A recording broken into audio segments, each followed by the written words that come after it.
Aujourd'hui, retour dans le vif du sujet, fini les travaux, on est sur de l'informatique avec la présentation de cette carte mère de chez Asus, la Rockstrix B660i Gaming Wi-Fi, donc du Wi-Fi 6, de la DDR5 sur cette carte mère et un format mini ITX. Ça vous donne une information sur le montage du PC Gamer 2023 que je vais faire juste après. PC assez haut de gamme entre guillemets, vous allez voir ça. Donc en DDR5 on franchit un cap, et puis toujours en Intel, mais Intel de 13e génération. C'est parti. Salut, c'est Yves, bienvenue sur la tech pour vrai.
Alors, voici cette petite carte de chez Asus au format mini ITX, assez bluffante quand on l'a en main, quand on voit le nombre de connectiques qu'il y a dessus, assez incroyable. Moi c'est la première fois que je monte du mini ITX, donc je suis bluffé. Le PCI c'est du 5.0, les dissipateurs ils sont énormes, c'est vraiment incroyable cette carte. Dessus on monte quoi? On monte de l'Intel, de 12e et de 13e génération, donc avec un socket LGA 1700.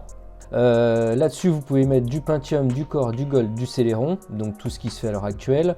Ensuite au niveau de la mémoire c'est de la DDR5, on oublie la DDR4, c'est fini, il faut passer sur la DDR5. En plus elle est moins chère et elle a bien progressé. En natif, en fréquence c'est du 4800 et vous pouvez aller jusqu'à 6200 en overclocking. Alors c'est pas de l'overclocking en bidouillage, c'est bien spécifié dans le BIOS, vous allez dans le BIOS, vous mettez votre fréquence de RAM et ça passe tout seul, il n'y a pas de problème, c'est prévu pour. Ensuite au niveau des ports, vous avez 4 ports en SATA 6 gigabits. Donc si vous avez la place déjà dans votre tour pour passer encore 4 SSD, moi je trouve que ça sert pas à grand chose 4, mais bon peu importe, vous pouvez le faire.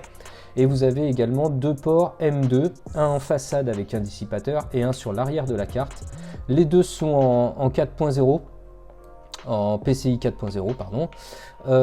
Ensuite port Ethernet, Wi-Fi 6 et Bluetooth 5, tout ça c'est Intel qui le fournit, donc c'est de la qualité, il n'y a pas de problème là-dessus. Le port Ethernet c'est du 2,5 gigabits, le Wi-Fi du Wi-Fi 6 et le Bluetooth du 5.2. Donc je sais qu'avec Asus on n'est pas déçu, le Wi-Fi et le Bluetooth marchent très bien. Ça sert à rien de prendre des cartes externes, vaut mieux mettre 20 balles de plus ou 30 balles dans une carte mère qui a le Wi-Fi et le Bluetooth, et vous n'êtes pas embêté. Le point important, la connectique donc de cette carte, l'USB c'est énorme. Sur l'arrière de la carte vous avez 8 ports USB, donc un port USB 3.2 Gen 2, un port USB type C, 4 ports USB 3.2 Gen 1, un port USB type C et 3 ports USB 2.0. Vous pouvez en plus, si vous avez suffisamment de connectiques sur votre tour, en placer 5 donc en externe. De l'USB 3.2 Gen 2, de l'USB 3.2 Gen 1 et de l'USB 2.0 en plus. Au niveau de l'audio, je passe là-dessus, il y a beaucoup trop de connectiques en audio et je suis pas sûr que ce soit le but de la carte, mais vous pouvez tout brancher dessus. Voilà, elle est vraiment super complète. La connectique, c'est bluffant. Les dissipateurs, je reste encore impressionné par cette carte. J'ai hâte de voir ce qu'elle va donner une fois montée, mais franchement, c'est du beau matos. Voilà, j'espère que cette vidéo vous aura plu. Bien sûr, n'hésitez pas à vous abonner, liker, la petite cloche si vous voulez être au courant des nouvelles vidéos qui arrivent. Le petit pouce en l'air, c'est vachement important, ça fait plaisir. Laissez-moi des commentaires, posez-moi des questions sur cette Asus ROG Strix B660i Gaming Wi-Fi. Petite carte ITX qui a l'air bien complète quand même, hein, parce que déjà avec ces deux emplacements de SSD M2 et puis la connectique, le fait que ce soit de la DDR5, elle m'a l'air vraiment pas mal. On verra après lors du montage PC, mais je pense que ça va être assez sympa. Alors elle est assez épaisse quand même, hein, il faut se méfier à l'endroit, la tour que vous allez utiliser si vous voulez acheter cette carte mère. Parce que dans certains cas, des fois ça peut poser problème, surtout avec certains ventirad, j'ai vu ça. Mais bon, cette carte est récente, hein, bien sûr, c'est une carte récente de chez Asus pour les nouvelles générations de processeurs Intel. Voilà, la suite bientôt.